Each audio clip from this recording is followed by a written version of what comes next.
Good. Good. First of all, I just want to say that I'm excited to be back with Alabama to help finish this, what we started this year. We're really thankful for the All-State Sugarbowl and people in New Orleans to giving us an opportunity and making this one of the best bowls out there.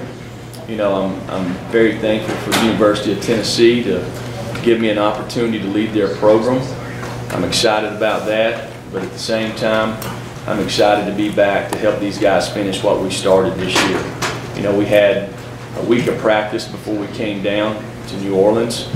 I missed the first 2 days, but the 4 days that I was there, the guys were excited. They practiced really hard. Their preparation has gone well.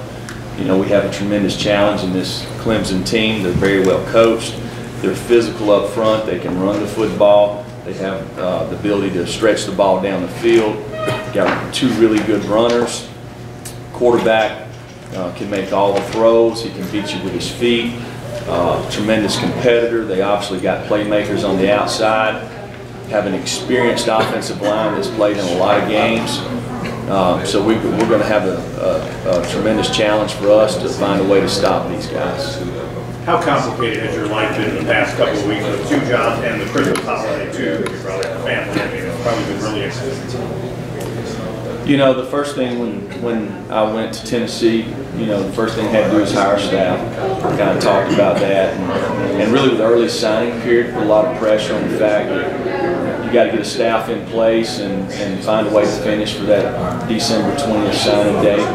I think our guys done a good job doing that. You know, but once I came back, we're working on Clemson. I'm working at Alabama, and we spend every day. I mean, the staff at Alabama does it. I was talking about in the other room.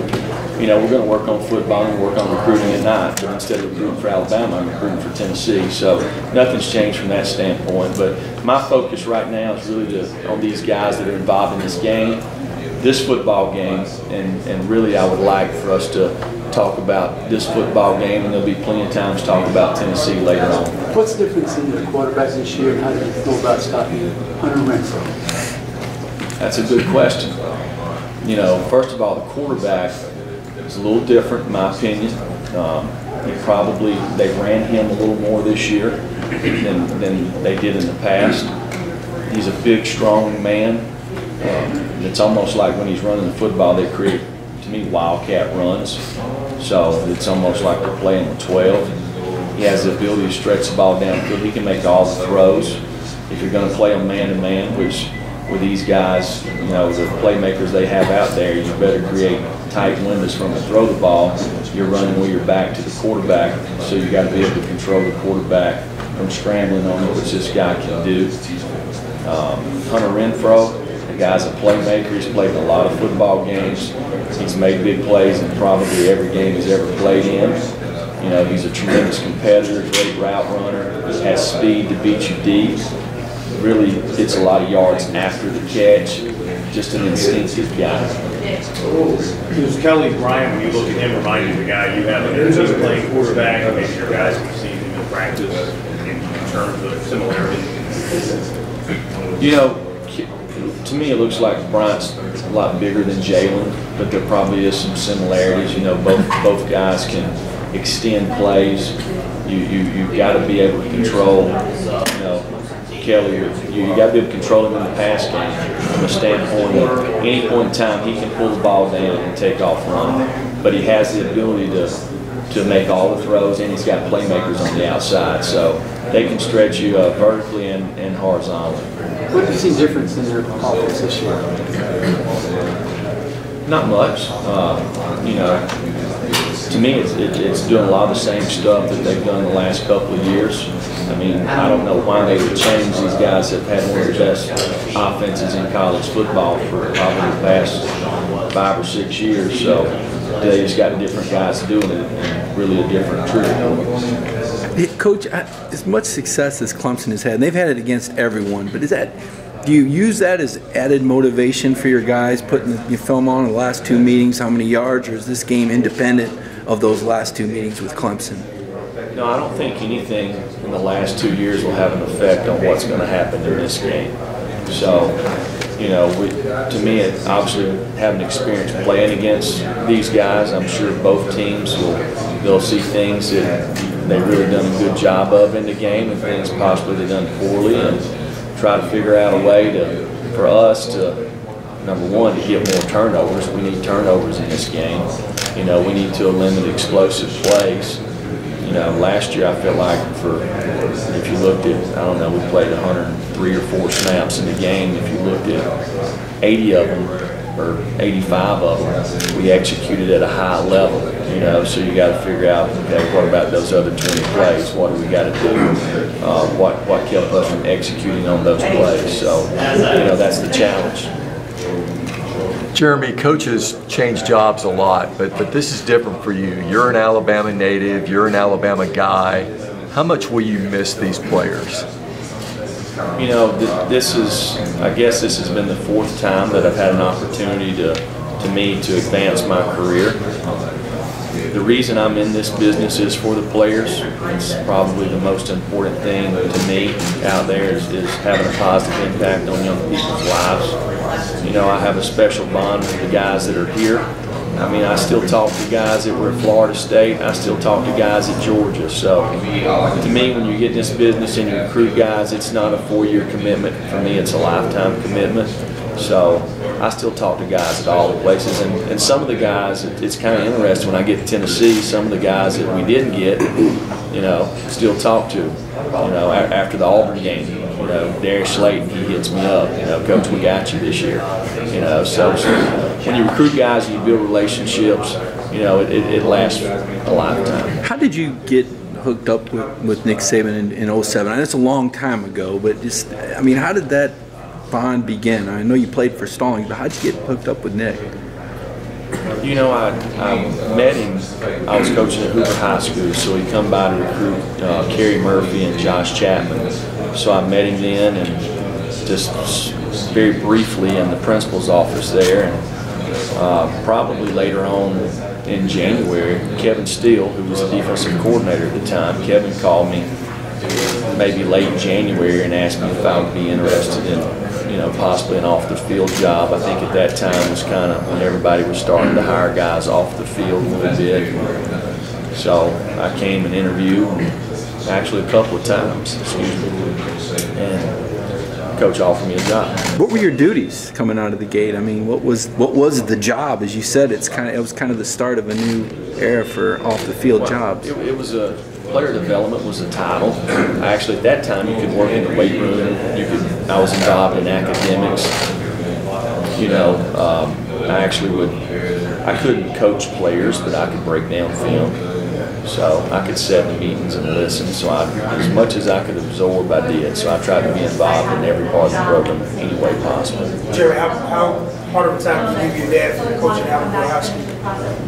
Say it again. How hard of a time do you give your dad for coaching Alabama High School? I don't ever give my dad a hard time. What did play you high in just being around that area in North Alabama and being under him as a coach, kind of shaping, molding you to obviously help you along the way to where you are today? Yeah, I would say probably, and I've been very fortunate to work for a lot of good people and coaching a lot of big games, but probably in my football career, the funnest times that I've ever had was as a player playing for my dad. So that was pretty special to me. Pretty cool to see him obviously there. You know, when you were introduced a couple of weeks ago, kind of seeing it come full circle. Of course, I know your brother is on his staff now and all that good stuff. Kind of pinch yourself over there. Yeah, I know that he's probably excited for me. I'm very thankful for, you know, the foundation that he laid for me and my brother and sister growing up, and I've learned a lot from him, and probably the biggest thing from my dad is how to treat people. He seems like over the years, he's found a way to get the most out of the talent that he's had. And I think a lot of it is the players respond to him because of the way he treats them, and they believe in him, and I think that's one of the biggest things I've learned from him. Just what did that defense take away from the loss to Clemson last year? Well, we didn't finish. You know, there was a point in time, I don't know, where it was maybe 24-14, and our guys had found a way to finish. And you got to give Clemson credit. I mean, they made a lot of tough plays down the stretch, and you know, found a way to get one at the end, and we did. And that was one of the unique things about those guys last year. They always found a way to get it done, and we didn't get it done at the end. And that's it. That's something we'll have to live with the rest of our life. But that game will have no bearing on what's going to happen in this game, and you know, so our guys are ready to go compete. When a team gets to that level where you're constantly playing in games like this that have the magnitude they do, what's different? What is different from a 10-win team to a 14-win team? So what are you actually asking? I'm saying what is the difference that you see on the field from a team that is used to playing in a college football playoff type of game compared to a team that hasn't been to this stage? Well, you know, the thing that's unique to me about Alabama and Clemson is the success that both programs have had over the last several years. You know, this being the third time that these two teams have met at the end of the year says a lot to me about both head coaches, coaching staff, programs, the direction of it. So both teams have experience playing in big games, so there shouldn't be any anxiety. I think you're going to see from both teams their best effort. What was your relationship, or how deep was your relationship with Dabo when you were at Alabama? I know you pretty much coached up that scout team D, and Dabo was a young coach. Was there a lot of interaction back then, or even in your GA year, I suppose? Yeah, Dabo, I stay in touch with him now, and not just him, Danny Pearman, William McCorby, you know, Paul Hogan is there. There's a lot of guys that were at Alabama when I was a player, so really good guys, and these guys have done a great job at Clemson. Not only good football coaches, but good people. So I'm thankful to call those guys friends. Do you see some of that Stallings and old Alabama influence rooted into this Clemson program now with Woody and Dabo and Danny there? Yeah, I would say so. It would be interesting. Definitely offensively, it's a different style, though. Oh, yeah. These guys have had success. You don't have success like they've had unless you've got, you know, the core values of the discipline, the toughness, and doing things over and over. It's very interesting that, you know, a lot of the things that Coach Saban talks about over and over and over is what, to me, I learned as a player from Coach Stallings. So some of the same values. What has a guy like Levi Wallace meant to this defense throughout the year? Well, I tell you what, he's not really been a surprise. You know, Levi played last year. Played last year in some critical moments. Started in the Florida game, played in the Auburn game, played some in the Clemson game. So Levi is a very smart football player, has lots of ability. He's instinctive, very hard working. I see him up in the office all the time watching tape. He's got a great personality. Kids love him, and just got a really good competitive spirit about it. The guy comes to work every day. He's earned what he's gotten, and I'm excited. I'm excited for his opportunities down the road. The players talk a lot about your ability to motivate them and get them fired up for practices. Where do you get your drive? What's your motivation to keep this going, to keep this chip on your shoulder that's propelled you through your career? You know, I'll tell you this. To me, coaching football is not like going to work. You know, and I think if you're going to have success in your work environment, you got to enjoy where you're going.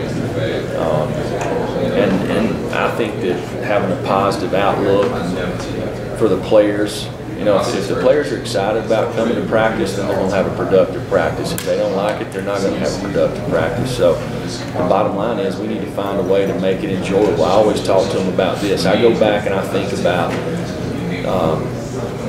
I remember when I first started playing football, my dad was out mowing the grass at Pisgah High School. It was 1982, and he'd just taken the job. He was probably, I don't know, 24, 25 years old, not very old at all. He might have been older than that, 26 maybe. But anyhow, I saw this guy pull up in a pickup truck. I saw all these old helmets and shoulder pads in this pickup truck.